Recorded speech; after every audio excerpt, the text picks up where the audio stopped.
Welcome back to the dojo, everybody. This is TruTalk with TruMotion, where a couple of guys talk about how to make the world a better place and hopefully make your day a little bit better in the process. My name is Mark, followed by my co-host Stephen. Hi there. Let's get things started. So first off, let's kind of go through our weekly recap. So last weekend I was in LA or Orange County for a tournament. So how was the dojo? It was fine. Yeah? Yeah, it was pretty good. Nice. Okay. Yeah, it was very chill. Chill. We did our things. Yeah, I wasn't gone for too long. You were I was gone Friday and Saturday, so Saturday. yeah, wasn't too long. Long road trip with our old friend Tony. Oh, Tony, how's Tony doing? Tony's doing all right. Unfortunately, he's going through some personal issues, Yeah. but nothing I really. How much did he talk about his Tesla? Oh, all the time. All the time? All the time. Man, Especially when he figured cool. out that it can drive itself. It can. It can drive itself. Yes, How cool is that? We figured out that you don't need to touch the steering wheel anymore to be on autopilot. You just have to stare at the road. Wow. As long as you're staring at the road, the car will drive itself. Wow. So yeah, he literally did not touch the steering wheel from Ephraim, Utah to San Clemente, California.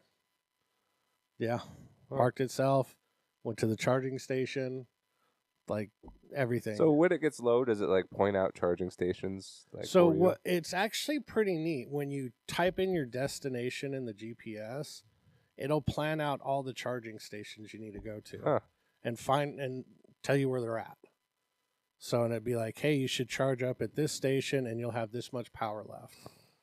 And that is pretty cool. Yeah. So it's pretty stupid smart. It's stupid smart. Stupid smart. Yeah, exactly.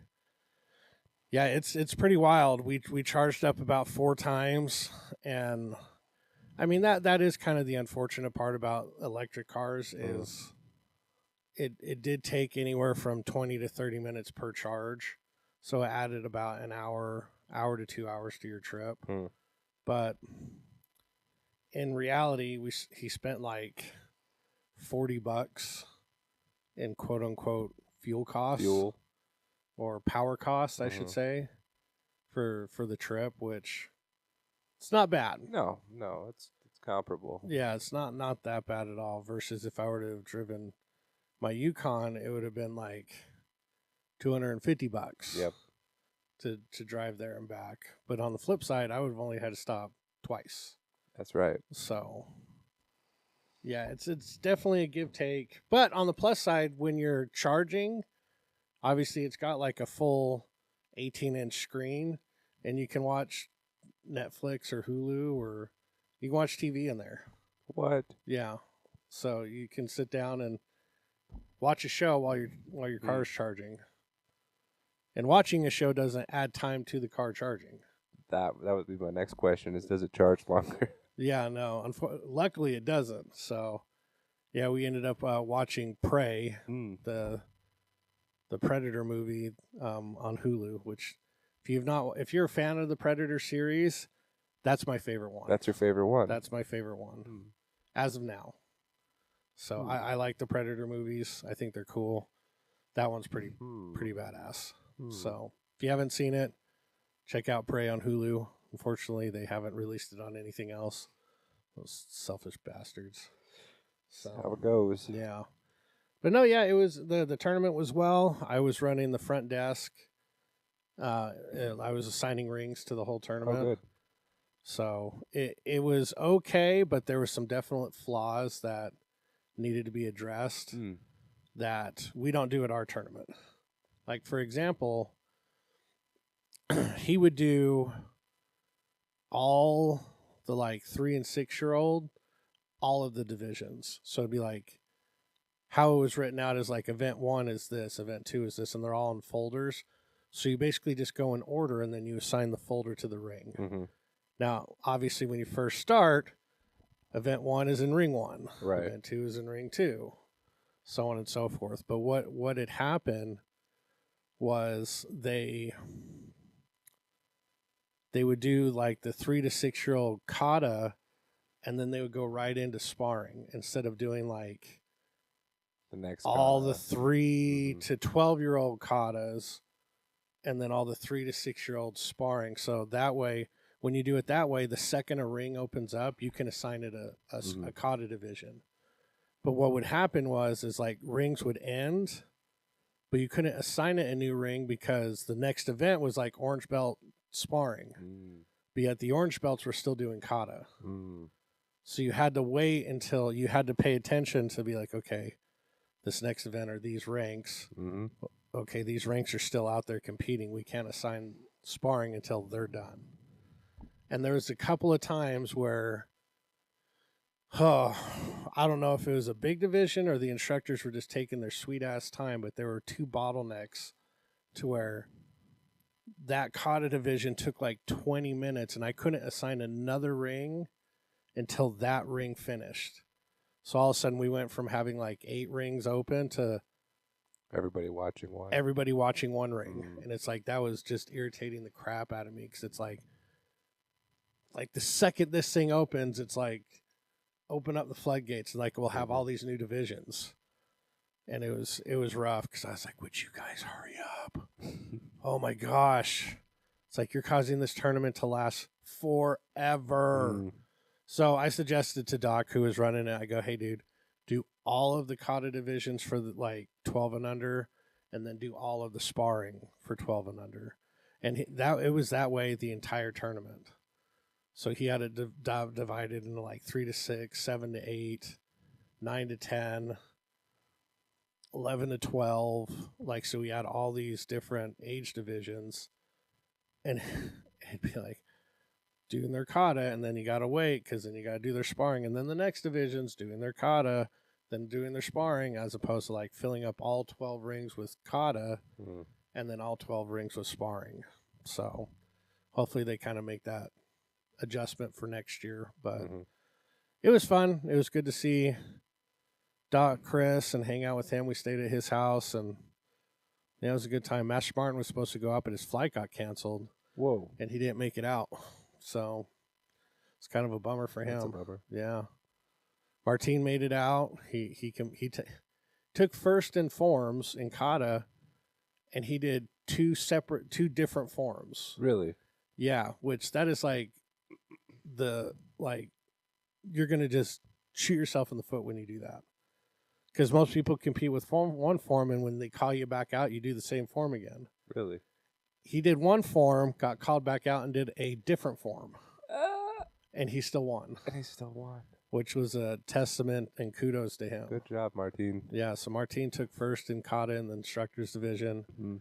Unfortunately, he lost in the first round for sparring. He was sparring this kid, and he went to sidekick him, and he got jammed, and he fell back, and he slammed his knee into the court or the ground, and it kind of busted up his knee a little bit. So he lost his explosiveness, and he just at that rank, if you don't have the explosiveness to like commit into a strike, you're basically done. So yeah, he lost the first round, but I got to see my old buddy Miguel spar, which I haven't seen him spar in like 6 years. And I honestly forgot how damn good that guy is. Really? Oh, yeah. He's a 6'4" black guy that is just long and lean. And he is fast and has phenomenal timing. Oh, wow. Yeah. I told him, and he's way into anime. So I was like, after he's done, I was like, dude, you spar like you're in an anime character. And he's like, he started laughing. But it's true. Like, he does this. His favorite move that he did the most sparring was a hopping hook kick. Yeah, so a hopping kick or a pull drag is where you push off of your back foot and kick off of your lead foot to cover distance. And a lot of people struggle with that type of movement with a front kick, let alone a hook kick. So he would like kind of have his hands down by his side, bait him in. They'd attack, and then as they were retreating, he'd do that hopping hook kick and just kick everybody in the head. Wow. Yeah.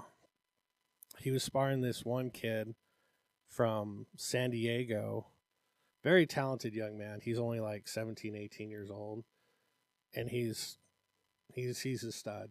So he's going to be good when he gets older.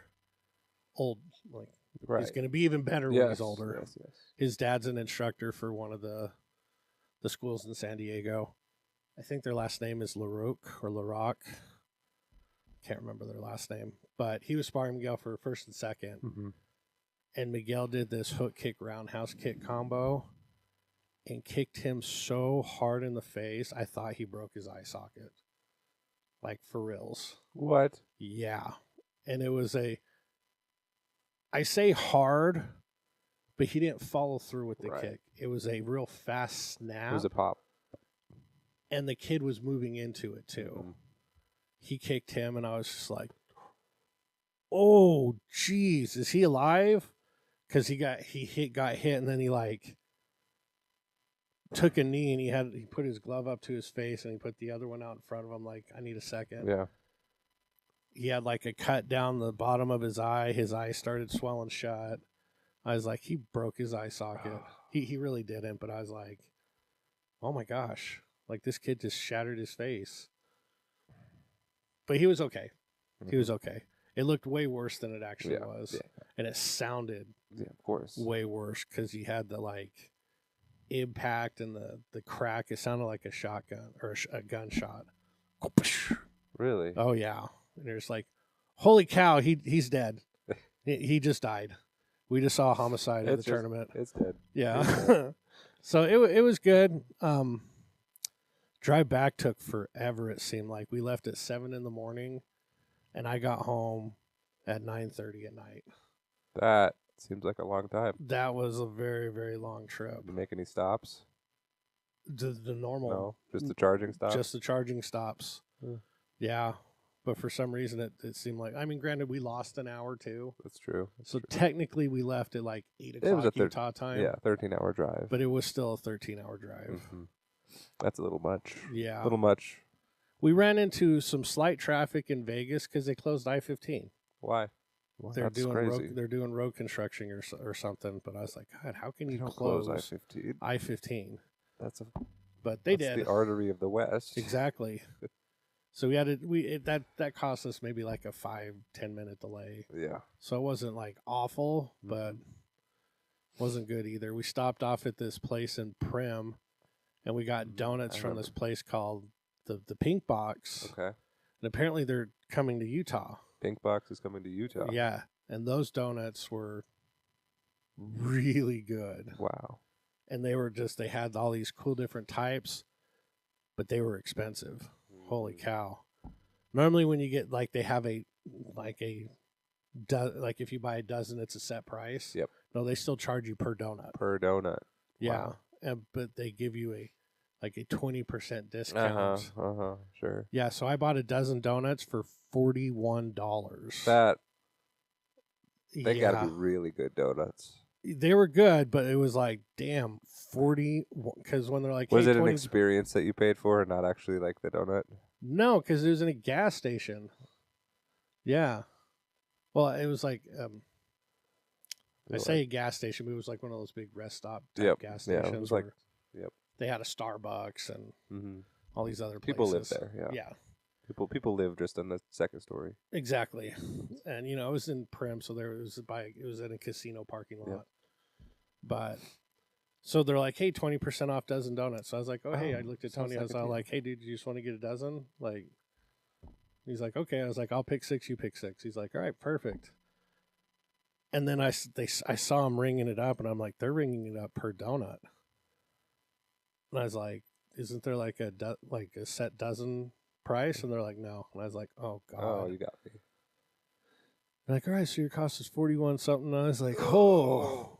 That hurts. I was like, these donuts better like make themselves and make me money at the same time. And they were good.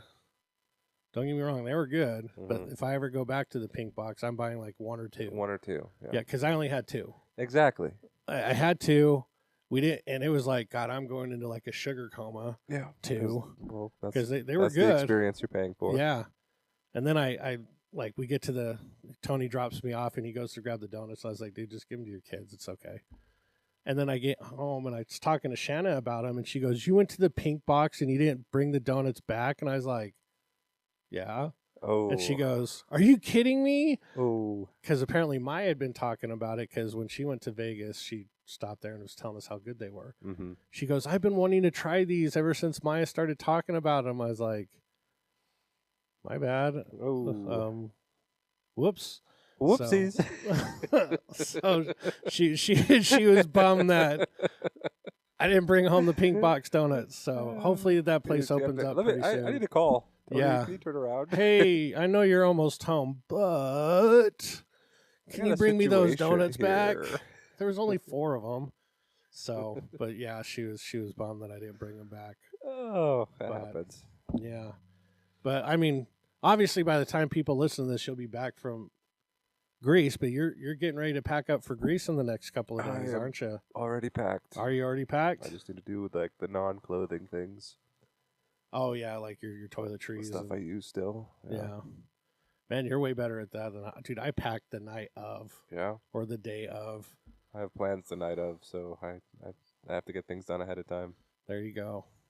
Yeah, I am the worst when it comes to packing, because I don't need a whole lot, so it literally takes me like 10 minutes to pack. Super fast. So, yeah.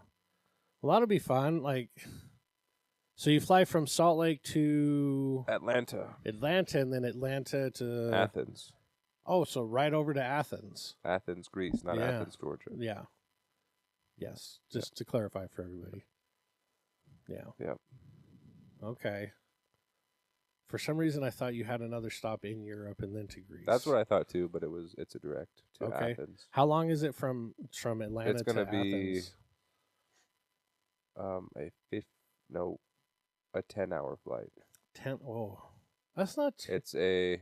It's not great, but that's not. Awful. It might be more, but it's with the time zone. It's 10 hours. Okay. Because Athens is Greenwich Mean Time +3, so GMT +3, which I'm not sure how that calculates, but I'm looking at Delta. Let me just pull up my app right here, because it's a 2-hour difference from Salt Lake to Atlanta. That's right.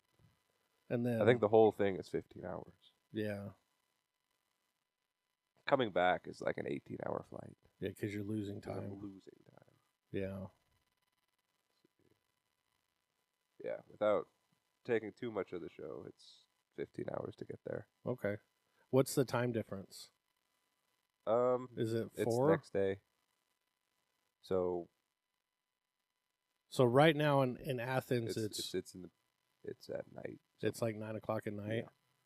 Yeah. Okay, so like a 12-hour time difference. Mm-hmm. Dang. Double check. You are going to be having a couple of days to readjust. That's why I'm going early. Yep, it's 7 p.m. right now in Athens. Holy cow! It's 10 a.m. here. Yeah. In Utah, as we're filming this. Yeah. That's a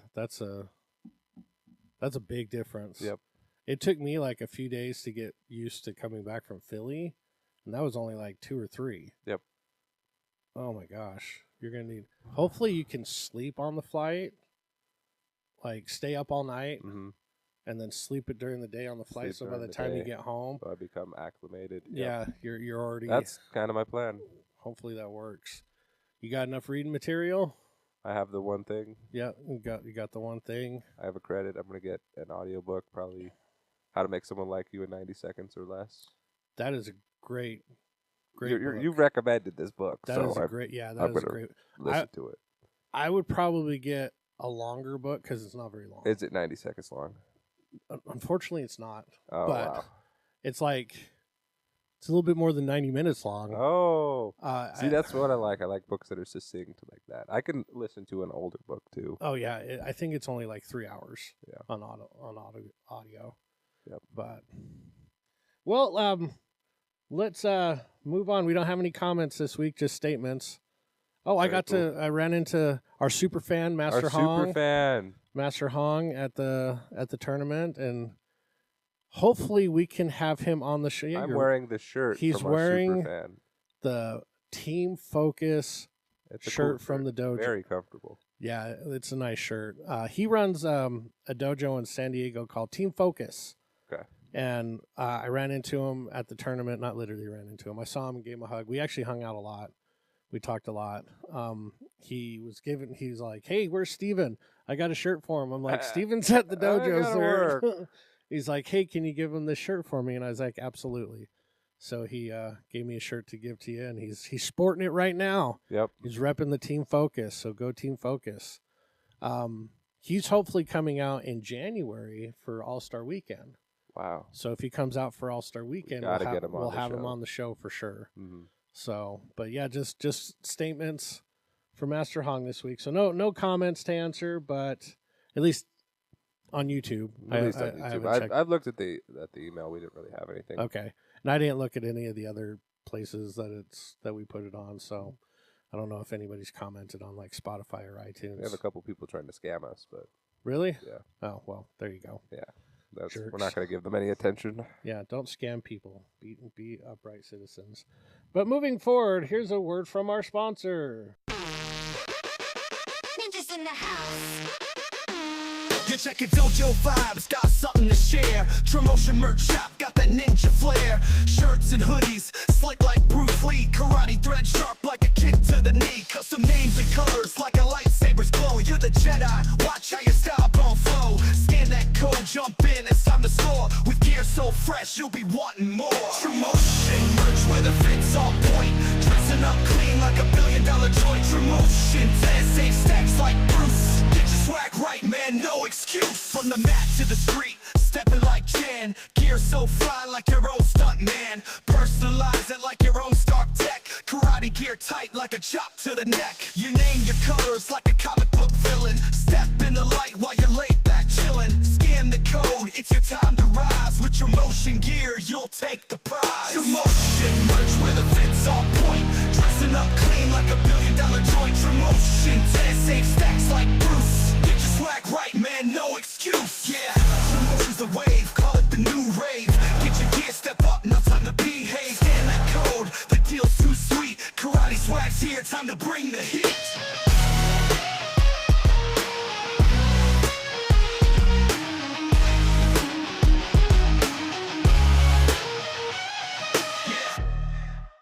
Thank you, sponsor. Thank you. All right, next up is the top 5. This week's top 5 was an interesting one because we were just actually talking. It was a little tough to compile the list, to be honest with you. This week's top 5 is scary movies. Now, when I say scary movies, I mean movies that scare you, not scary movies. Your traditional horror slasher films, which is fine, but that's just not the topic we're talking about. Does it scare you? Then it counts. Exactly. These are like movies that actually made you scared either in the show or outside of the show. So, what do you got for your top 5? Oh man, I'm not a good person to ask about scary movies because I try to avoid them. Yeah, I have my scary tolerance is like a 1. You don't like being scared? I don't like being freaked out. Yeah, it's kind of crazy, but that's all right. Sometimes I watch a movie and they pull a fast one on me. Oh, you're like, this is a scary movie. This is scary. Hey, I appreciate you knowing what your tolerance and preference is. I know, and I just don't like these. I just don't like them. Yeah. So I don't go out and watch like horror movies. Yeah. So Halloween's like your least favorite time of the year, yes, huh? It is. Everybody's wearing masks and it scares me. Everybody's scaring me. The decorations on people's porches scare me. You know. Like, stop it! People carve faces into pumpkins, and that scares me. Yeah, pumpkins are just the devil. Yeah. I hate pumpkins. But the movies that I watch and that scared spook me are thrillers. Okay. Like tech thrillers and psychological thrillers and right. murder mystery thrillers. Gotcha. So Alfred Hitchcock movies are up there. Okay. Usually as a genre, that's a fascinating one. That's scary because it makes you think. Yeah. And I think that's interesting to say that making me think scares me. It scares you. So it makes sense though. It does. It does. So in no particular order, this movie stands out because I think I was really young when I saw it. Okay. But it's a cheesy movie, but it's called The Net with Sandra Bullock. Oh, I remember that movie. It scared the crap out of me. Yeah, because she was a hacker. Yes. Yeah. Okay. And I was at a sleepover and I could not sleep. I'm like, is no one doing anything about how cybersecurity? My identity could be being stolen right now. My identity could be somewhere in China and nobody would know. Yeah, I got you. Okay, so that spooked me. And Okay. It's like, oh man, Jaws is up there. Yep. Jaws is obviously an animal. Like I have not because had that could one be that, real. Like, let's be That's honest. realistic, It's yeah. realistic.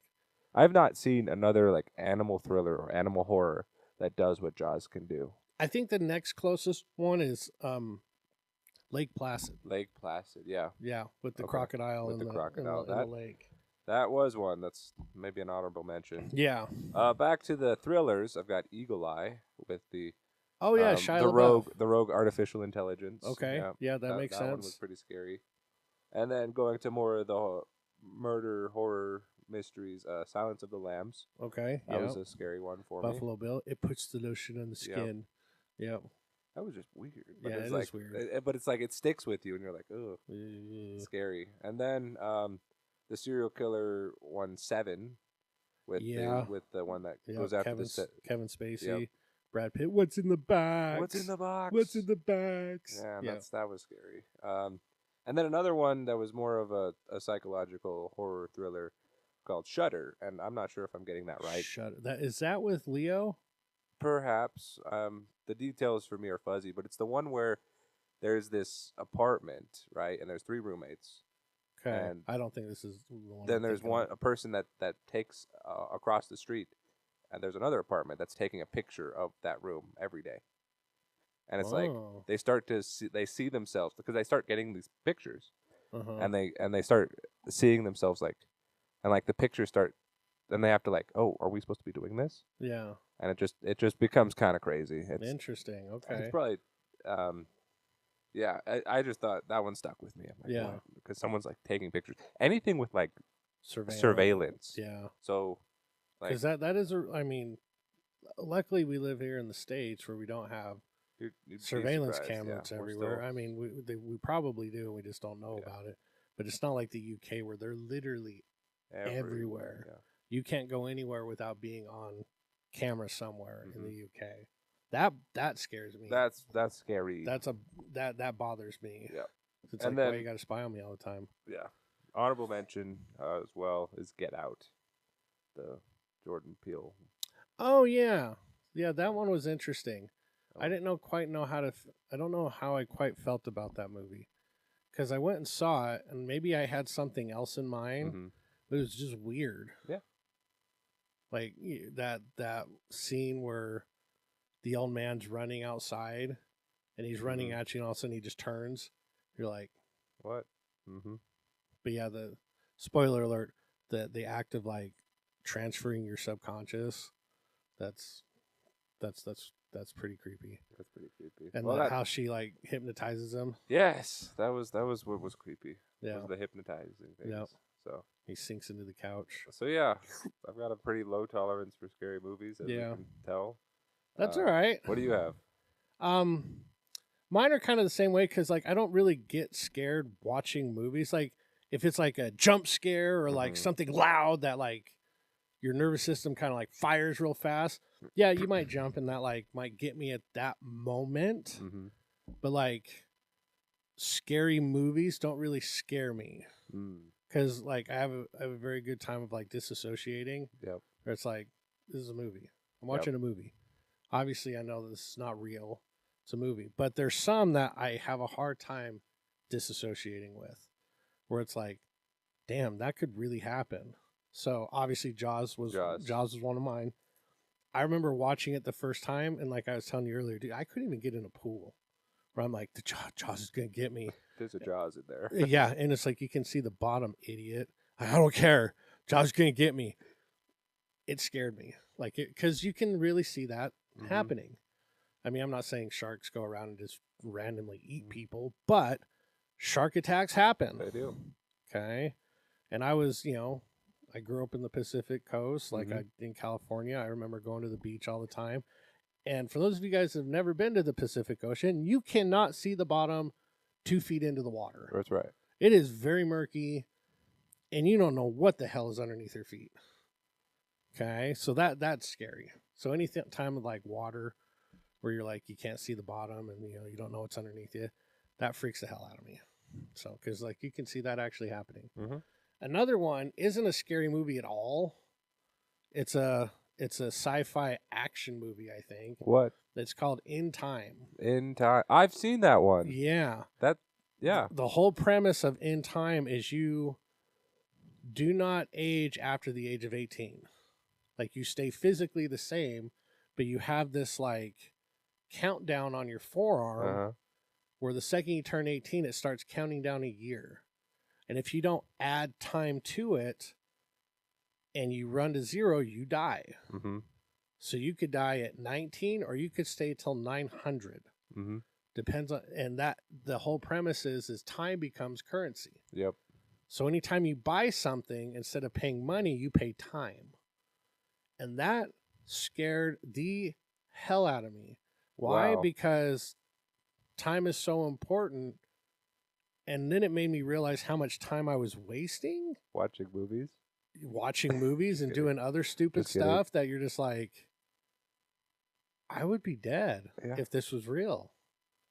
So In Time, for some reason, really, really bothered me. That really scared me. The next one is because you can kind of see it happening in certain scenarios. It's The Strangers. The Strangers. Have you ever heard of that? I think I have. The premise is there's this newlywed couple, or it's a couple. I don't even know if they're married or not. I think they're married.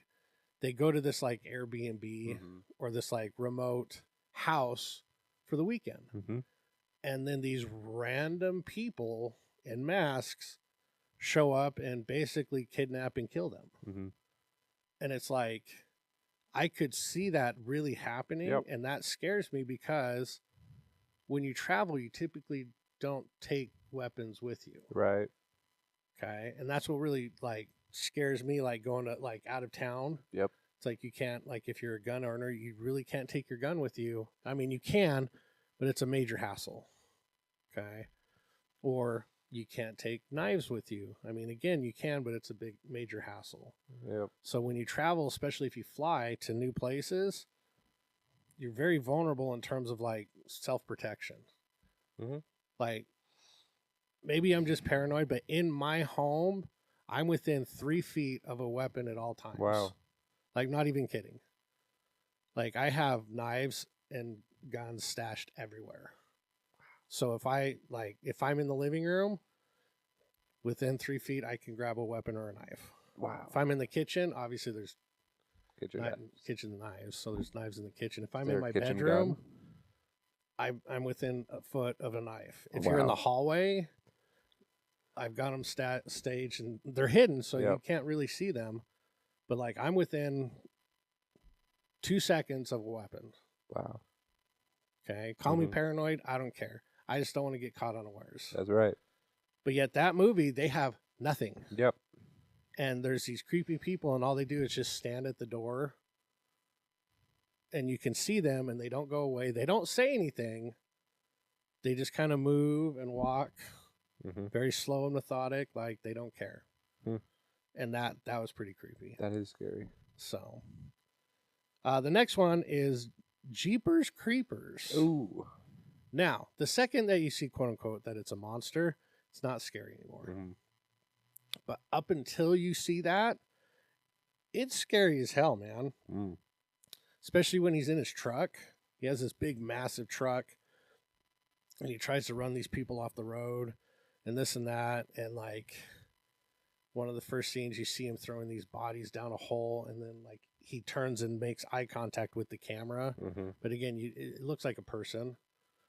And then he hops in the truck and he takes off after these people. Very creepy.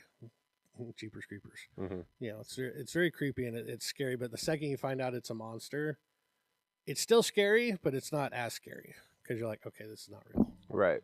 So, and this one, it's scary just because of the effects, not necessarily the storyline or even the premise, but just like how they look. It's just creepy.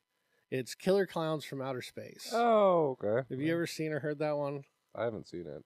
Okay. It's these creepy clown costume aliens, or these aliens that look like clowns, and they're very distorted, like monster looking clowns.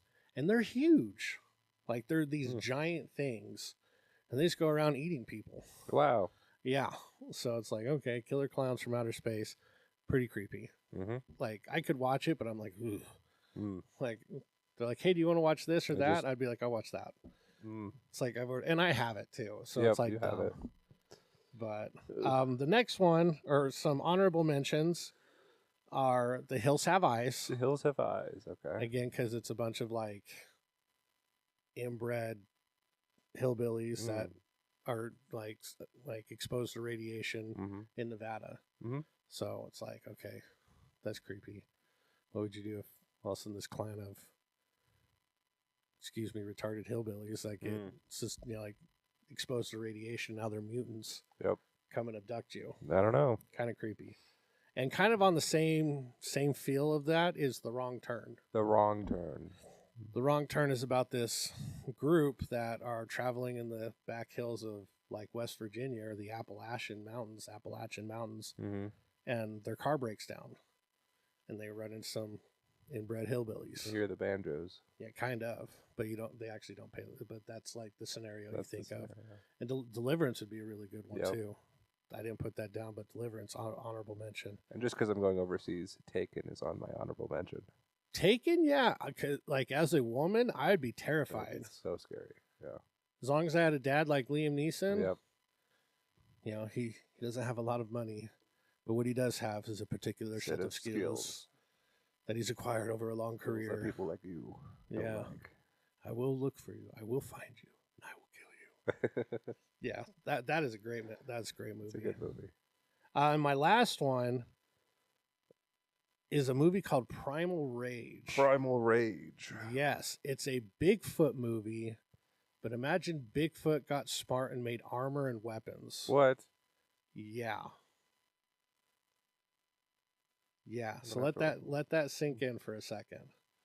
So this movie, again, it's this couple, they're driving, their car breaks down because a Bigfoot threw a giant rock and like busted up their car. This Bigfoot has armor he's made out of tree bark, Okay. and he's fashioned a bow and arrow. Oh, nice. So he's learned how to use weapons. Yep. And it goes around and just destroys everything. Yeah, it's not trying to stay hidden. No, it goes around and, it fucks people up. Wow. Yeah, like rips their faces off of them and all. Yeah. You're just like, oh, okay, it went there. Dang, all right.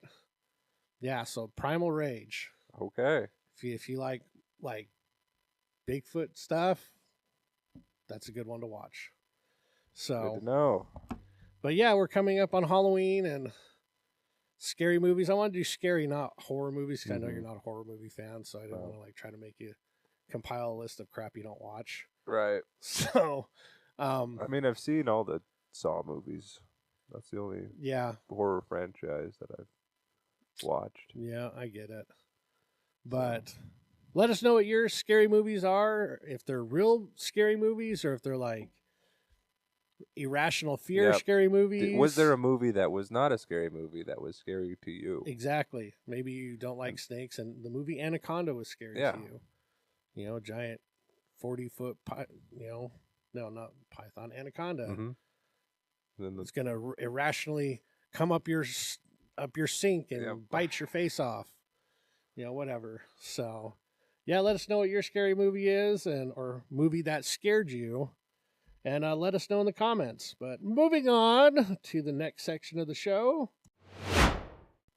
Next section is Ask a Sensei. All right. Now, this first question was asked to us by Liam. Well, Liam. not on like free will. I said Liam and Paige were here on Tuesday. As assistants, they have to provide like one good question. Yeah, I said, hey guys, what would be a question you want to have answered on the podcast? Mm-hmm. And Liam piped up right away and said, what motivates you to teach? So what's your biggest motivator for teaching? Making a difference in someone's life besides my own. I think it's more important. It's more valuable. It's very fulfilling when you can help other people. Yeah. And that's why I think teaching is the best way to help other people. No, I completely because it agree. uses your experience. Yeah, I mean, like our motto says, we're here to build better people, and what better ways than to teach them how to not make the same mistakes you did? Mm-hmm. And we say same mistakes, meaning like in terms of training and behavior and all the the mistakes we made growing up as students and as kids. And but I agree. One of the biggest motivators for me is to just see the change in people. Plus, we get to teach something really cool. Yeah. Martial arts is something everybody talks about doing, but not a whole lot of people actually get up there and actually do it. So it was funny because I've told this story before, but I saw a video the other day of this guy. He was giving a speech, and he was talking about jiu-jitsu. Mm-hmm. And in jiu-jitsu, their belt system goes white, blue, purple, brown, black. Okay. They have very few belts. Like, you can be a white belt for 2 years. Mhm. Like, they don't have a whole lot of ranks in their system. And so this guy giving the speech grabs a white belt and a black belt, and he goes, my instructor came up to me and goes, which belt is harder to obtain? And he's holding on to both of them. So obviously the student is all like, black the belt. black belt, which black belts are very hard to obtain. That's right. And the instructor goes, no, it's the white belt. Mm-hmm. And I remember I was like, I've told this story, and it's true. It's very, very true. I'm not downgrading black belts at all. It is very difficult to become a black belt, but what's harder is the act of getting started. Mm-hmm. And that's with anything. If you look at anything that is fulfilling to you, the hardest part about that was getting started.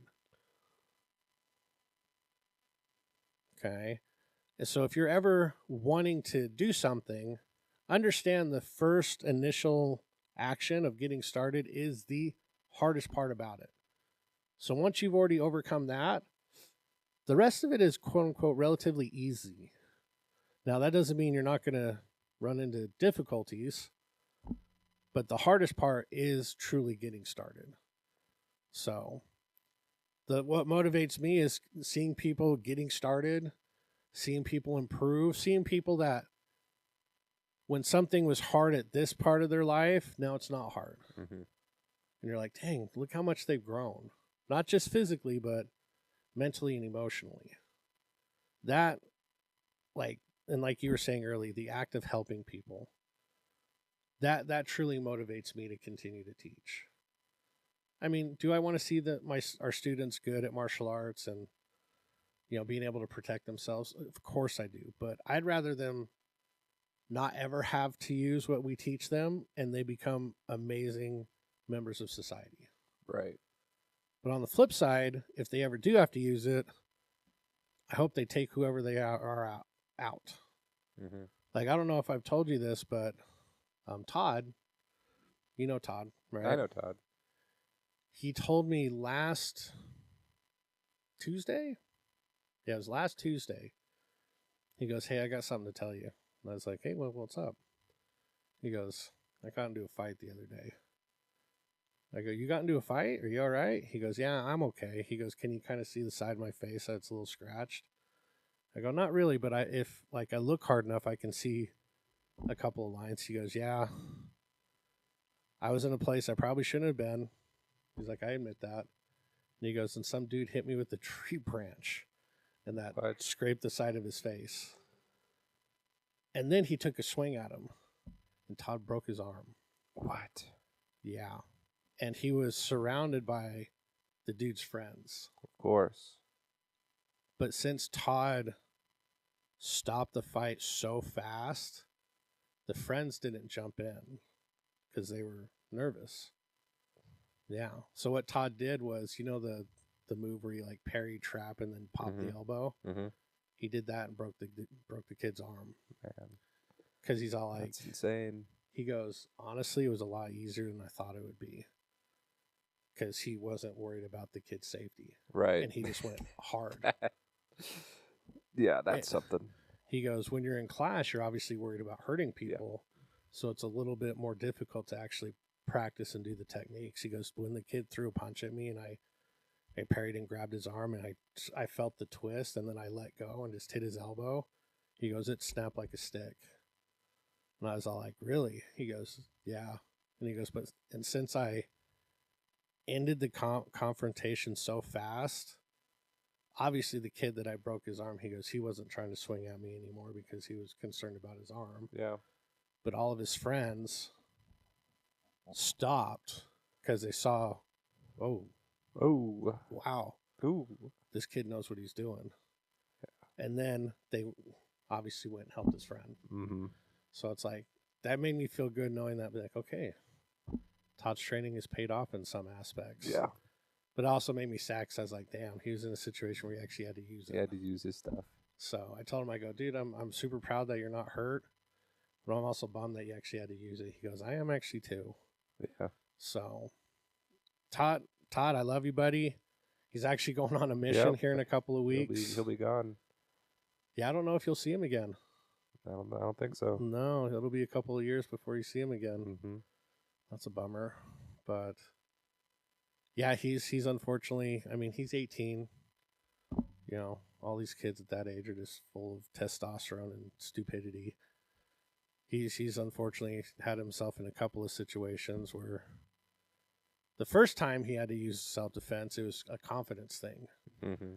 Like, he told me that he was taking a nap in his car before he went into work, and there were some kids sitting on his car. All of a sudden he woke up and there's kids sitting on his car. And they're like, he's like, what the heck? Yeah.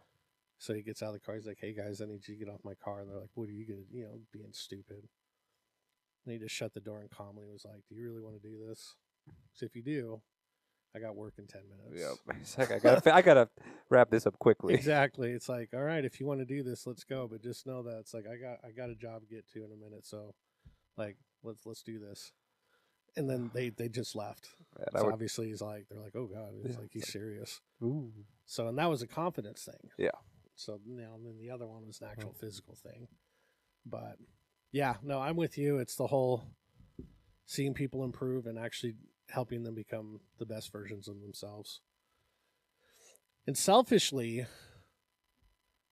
like, I know they come to us for like energy and excitement and all that.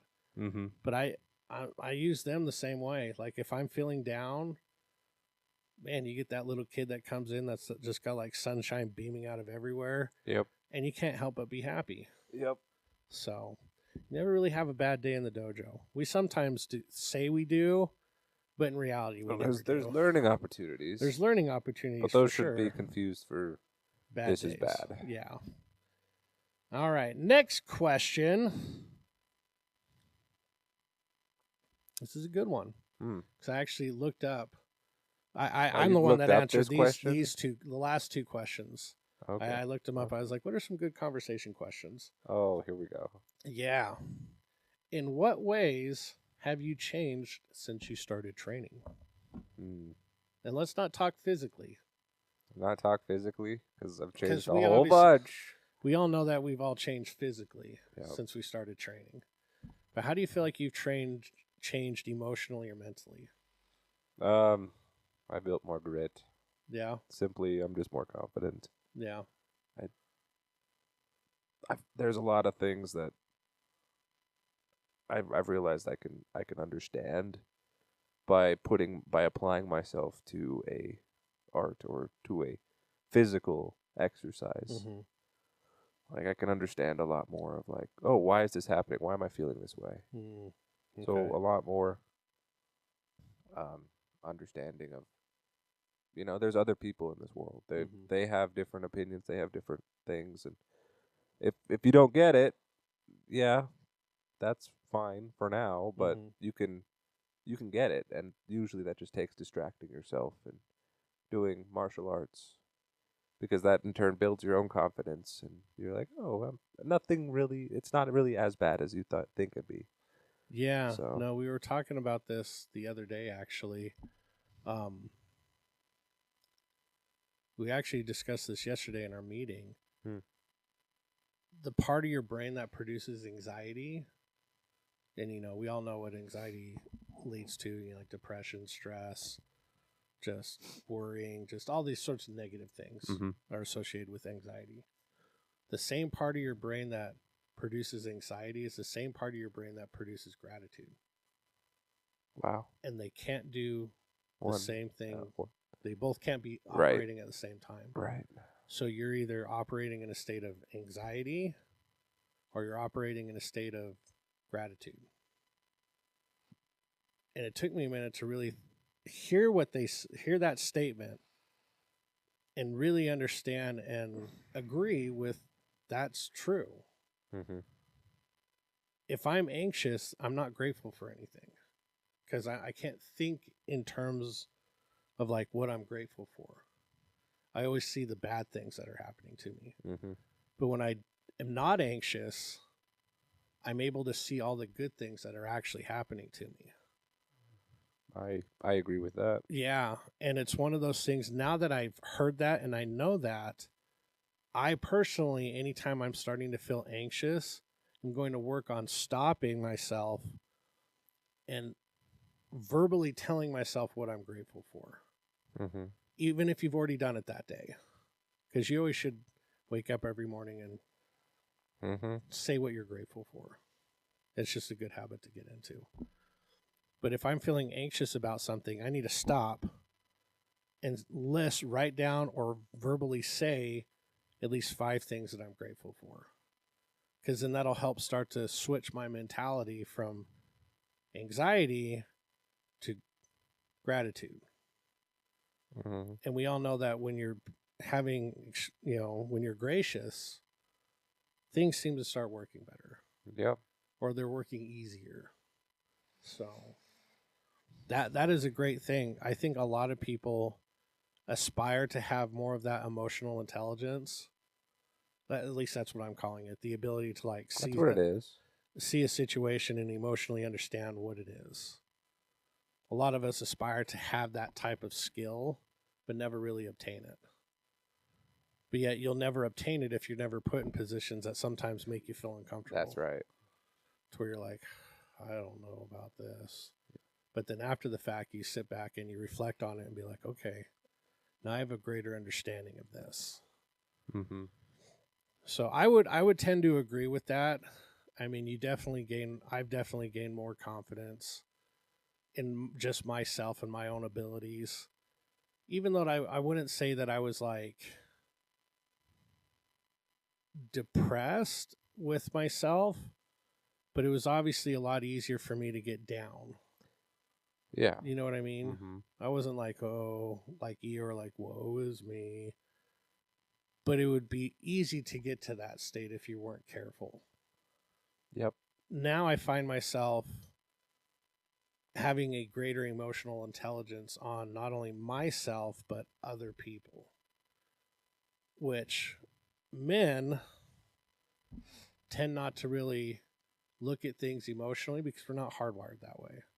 We look at things very logically, which is good and bad at the same time. You know, women are the exact opposite.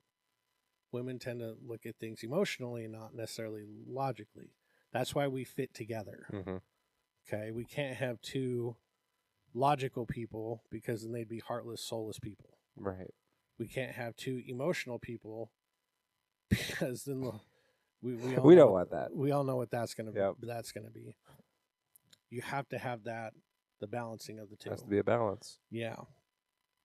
So when people are like, God, why do you got to say women are emotional? It's okay that they're emotional. It's not a bad thing. I want them to be Mm-hmm. emotional. Why? Because I struggle with that. Mm-hmm. I don't want them to be extremely logical like I am. That's bad. Right. But I would also like to know some emotional intelligence also. Like, why are you feeling this way? What made you feel this way? Mm-hmm. How can I make you not feel this way?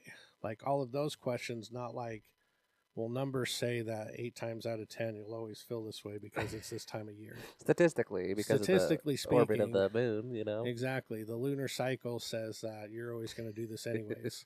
Well, why? You know what I mean? Yep. So I feel like I still got room to improve and gain more knowledge. Me too. But I'm very proud of like the emotional intelligence I've gained from it, Mm-hmm. because that'll help me become a better teacher. Because I can see with students like, okay, this person's carrying themselves differently. There's something obviously wrong with them. Yeah. Ask them, but don't pry. Mm-hmm. If they want to tell you, they'll tell you. Mm-hmm. Because again, men, we see a problem and our first immediate action is fix it. Let's fix it. Oh, there's a problem, fix it. Mm-hmm. We don't always need to fix every problem. That's right. So knowing what problem just to leave alone and what problem to fix is sometimes the hardest thing we face, Mm-hmm. or one of the more difficult challenges we face. So sometimes, and like I'm pretty sure you've had a girlfriend or a relationship where they're telling you what's wrong and you're trying to tell them answers, and they're just like, I don't want you to give me an answer. I just want you to listen to me. That's right. Okay. All right. I'm sorry. You didn't preface that. Can we start over? Yeah, exactly. So I'm proud of the emotional intelligence that I've gained throughout teaching and training. And again, that ultimately helps me become a better teacher, a better father, a better husband, like all of those things. So, but very good. All right. Third and final question. This one's kind of a deep one. I don't even know if we'll actually get an answer for this, but we'll try. Is what is the one problem you wish you could solve in the world? Yeah. What is the one problem? Or not what is the one, but what is a one problem? I could say, I don't want that anymore. Be gone. Yeah. Or I wish people would fill in the blank. Yeah, that's a thinking one. I'll tell you what mine is. Okay. Because I've been thinking about it. Because you planned this. Okay. Yeah, I saw the question yesterday, so I've been actually thinking about the question for a few What hours. is it? I wish my wish or problem that I wish I could solve is for people to have a greater understanding of listening. I thought you said only solve one problem. That would solve all the problems. Kind of. That's what I'm thinking. Yeah. If people would listen to each other more, we may not agree, but we would have a better understanding of where people are coming from. Because too often nowadays we're in this phase of like, we have to be right. I need to express my opinion here. Yeah, and everybody's opinion in their mind is true, correct, which is not. That's an incorrect statement. It's an opinion, it's not a fact. Now, does that mean you're not entitled to your opinion? Absolutely not. Everybody's entitled to their own opinion. But one thing I've noticed, especially now that we're coming up on like an election year, is everybody has polarizing ideas and topics, right? And everybody's goal is to prove that theirs is correct. Right. Well, okay. In the one book, there's a chapter of like, it talks about asking questions. And you can judge a man's intelligence and care not by the answers they give, but by the questions they ask. So the ability for people to listen, I think, would help solve a lot of problems. Because one, most people just want to be heard. So now you've eliminated that problem, because now people are being heard. You don't have to agree with them, but you've actually tried to listen to them. And now you can come up with, okay, that's great. And you can move on. And you don't have to linger with, well, who's right? Well, it doesn't matter who's right in terms of like a discussion. Now, if we were talking like, well, again, this brings up the question, is murder bad? Yes. Well, what if they invade your home? Are they trying to hurt you? Yeah. And they're murdering you? Yeah. So you're trying to murder them before they murder you? Or in order for you to live, they have to die. again, that makes it much that muddles puts the a water. few more levels on there. Exactly, but if you just say is murder bad, instantly you're going to be like, of course it is. Yeah. Murder is always bad. Mm-hmm. Well, if this murderer was trying to murder you, is it bad if you Let them murder you? defend yourself and they end up dying? Hmm. Then you can make the argument, well, that's not murder. Okay. Right. Is people dying bad? Hmm. Well, yeah, it is. But what if they're like 90 and they can't get out of their bed and they just want to call it a career? Mm-hmm.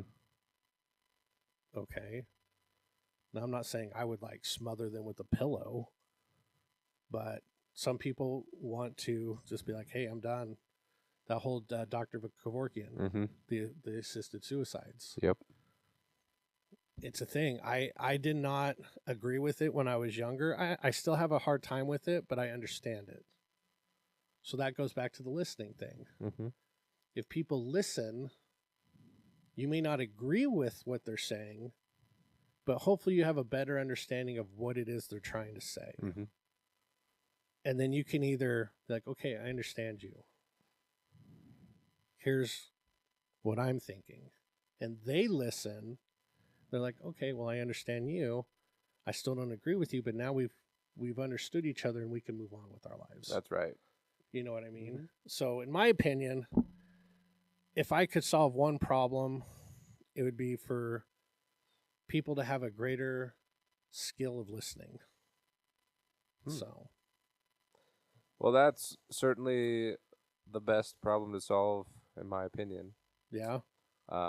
Because I think that's the root of a lot of problems is the fact that no one listens. Yeah. Everyone has sort of polarizingly in their lane and doesn't want to switch lanes or doesn't even want to look at other lanes. Yeah.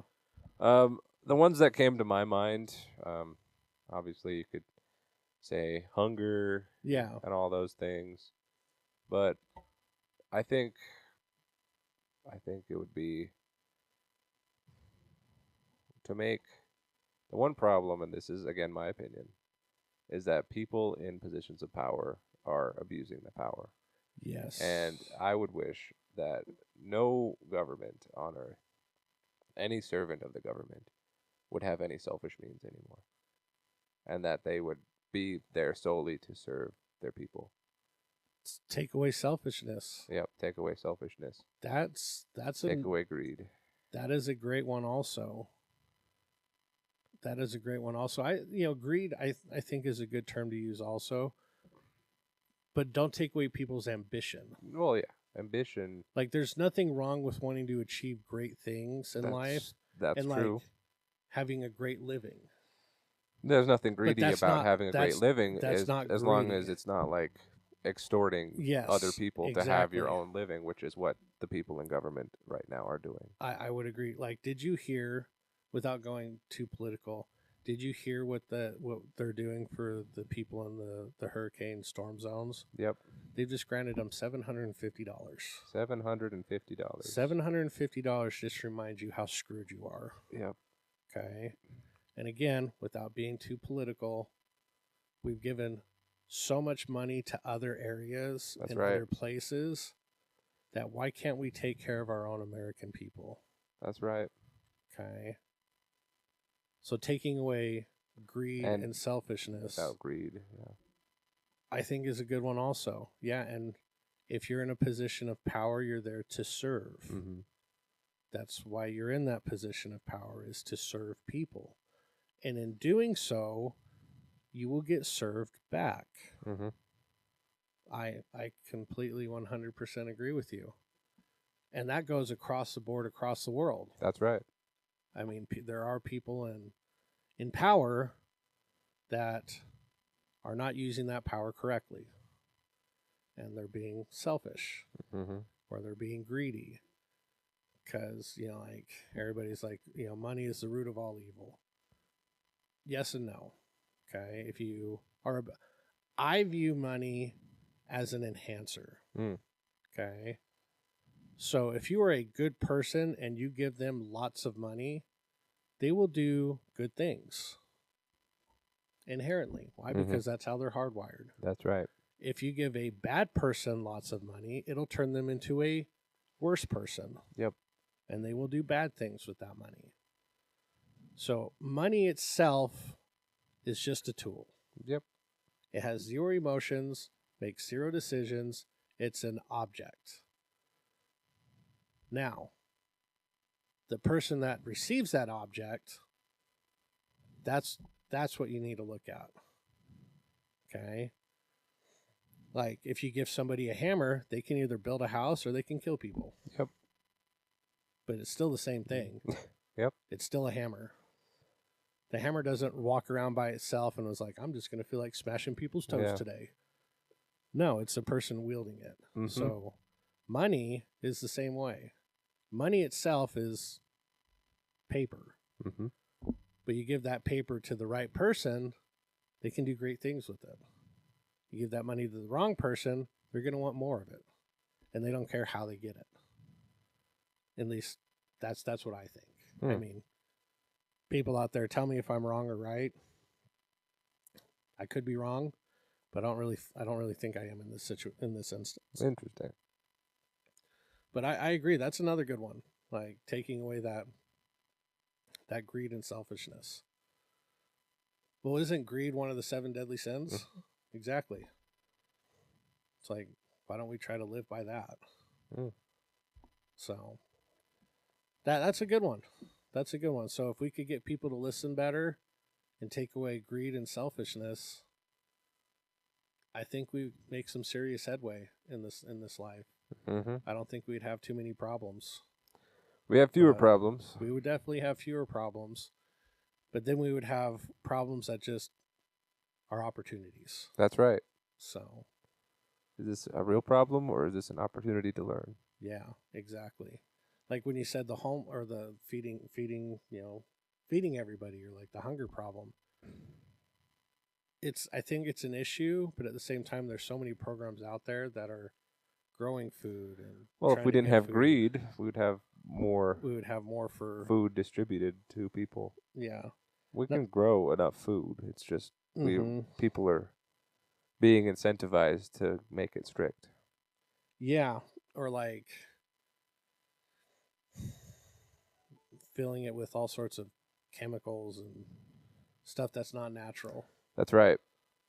Why? Because they want to sell it and have it last longer. That was on my list as well of things to remove, was just the quality of food. Yeah. Like how many fake things we're eating unintentionally. Yeah, I'm curious to see what your thoughts are going to Greece and eating the food out there versus eating the food here in the States, the difference. If you can actually, one, taste the difference, and two, see the difference. So when you're eating, like... Do you want pictures of my food? No, that's weird. But I do want you to pay attention to it. I will pay attention to it. Because I do want you to be like, hey, like, the eggs were way different than they are in the States, or like the milk or the water or the meat. That's all I'm going to eat is fish and things. Yeah, exactly. So it's like, how did it compare to food here in the States? Did it taste the same? Did it look the same? How did you physically feel afterwards? Because I think you're going to feel like really good. Really good, yeah. Yeah. I feel that. I'm going to feel that like way. I think your digestion, if you've ever had digestion issues, I think those are going to go away. I feel like you're going to have more energy. I'm also going to be closer to sea level, so that it'll be easier for me to you can breathe run a lot around. better. Yeah. I'll have a leg up on all those non-mountainous people. Yeah, where the air's thin up here. Yep. But yeah, those were, I think, good talking points. Yep. Good talking points. Well, let us know what you guys think. What is one problem what is one problem you wish you could remove or solve in the world today? I'd like to hear what other people say on that. We'll highlight it. Yeah, we'll highlight it. But moving on to the next section of the show, it is our fight scene. So, this week, it's not Halloween or scary related. What? I thought about doing that, but I'm going to do that for when my family comes on, because they kind of like horror movies. So we'll do something like that. Shannon's like, the fight scenes are stupid. I was like, well, you're going to do one anyways. So, all right. This week we have Robin of Locksley or Robin Hood versus Oliver Queen, or known as the Green Arrow. Wow. Because they're almost the same person if you look at it. Robin of Locksley is noble and comes from a noble family. Oliver Queen's a billionaire. Rich. Same thing, comes from a noble family. Yep. They both have bows and arrows. They both fight the wrongs. Both are vigilantes. Granted, Robin Hood obviously famously steals from the rich to give to the poor. Right. The arrow just kills people. Just kills criminal syndicates. Yep, he doesn't really take their money and give it to the poor, which a dirtbag should, but whatever. Nobody's perfect. I did this because I'm rewatching The Arrow. You're rewatching The Arrow. Yeah, and I was like, God, that Oliver Queen's pretty cool. But yet in the comics, he's kind of hokey. But if you've never watched Arrow, it's a great TV series. I think it's awesome. So, all right, we've got them. They're fighting in London during the Crusade times. Sherwood Forest. Sherwood Forest. Who you got? I feel like it would have to go to Robin Hood, Robin of Locksley. Oh, and let me rephrase. They have to use that time frame weaponry. That's why I would say that. I'm going to go with Oliver Queen because he still can use old style weapons. You think he's just the better boyer? I think his training's better. Well, and if he pulls out like a sword or, knives or something, I still feel like he can best him in that. So, but can he split an arrow with another arrow? I don't know.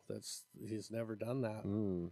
But he can pull out a punching glove arrow and punch somebody in the face with it. Period appropriate? No, it's not. The non-lethal arrow. The tech arrows. The tech arrows. Yeah. Oh man, that's. Yeah, so this one's tough because truthfully, it could go either way. It's like you can flip a coin and be like, yeah, I could see that. Yeah. Because they're almost the same person. Yeah.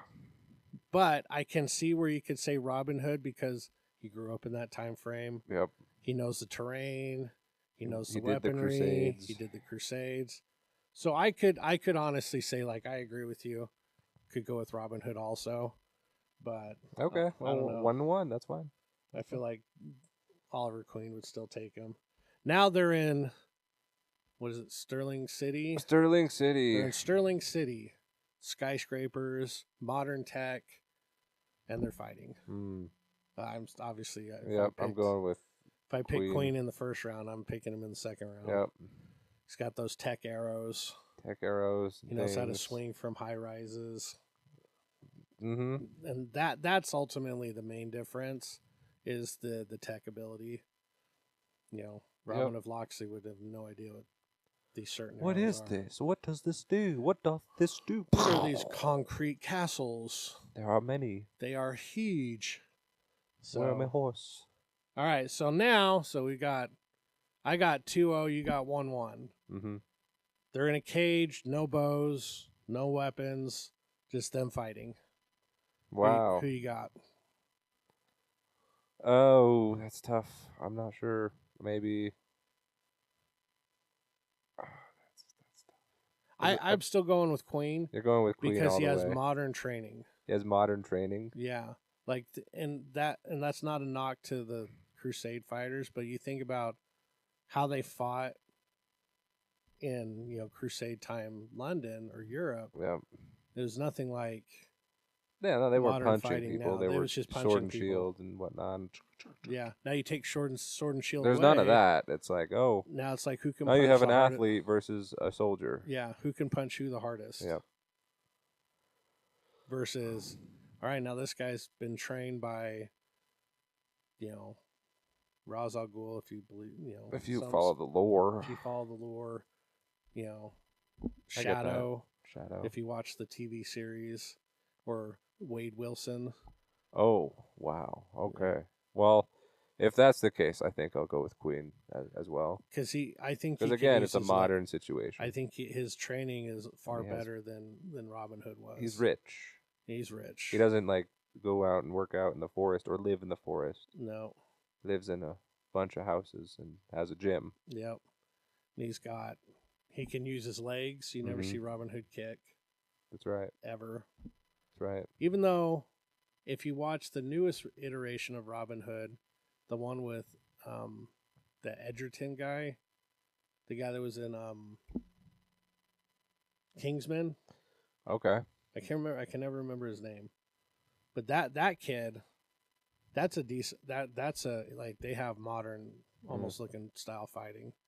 So he probably would put a tough go about with. Make it a close match. Yeah, it'll be a close match either way. I think so. But I'm going Okay. with Queen. Oliver Queen. So I got Green Arrow versus Robin Hood. And you went 2-1, right? Yep, I still have Green Arrow over Robin Hood 2-1. Yep, I've got the Arrow over the Hood, even though they're both called the Hood. Mm-hmm. So, all right. Well, who do you guys would think would win in a fight between Robin Hood and the Green Arrow? It could have been like Hawkeye, or whatever. But Hawkeye sucks. Yeah, nobody likes Hawkeye. Yeah.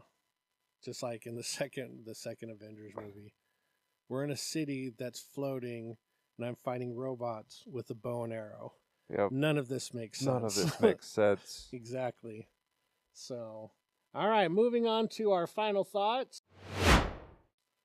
Final thoughts for the week. Any final thoughts to give anybody? Nope. I had a thought, but it was fleeting. Fleeting in the. It was in a the fleeting moment. thought. Yeah, I just think kind of go back to what we've always been saying, try to make an impact in somebody's day. You know, smile, wave, tell somebody hi, make somebody's day in a good way. And really start to look at the world outside your own personal space. Yep. You know, listen to people more, don't be selfish. Now, taking care of yourself is not selfish. Right. It's the ultimate form of... Don't waste away trying to take care of someone else. Exactly. But at the same time, don't only think about yourself. Right. You know, with the devastation that's going on in, you know, the Carolinas right now, you know, southern part of the United States, it's...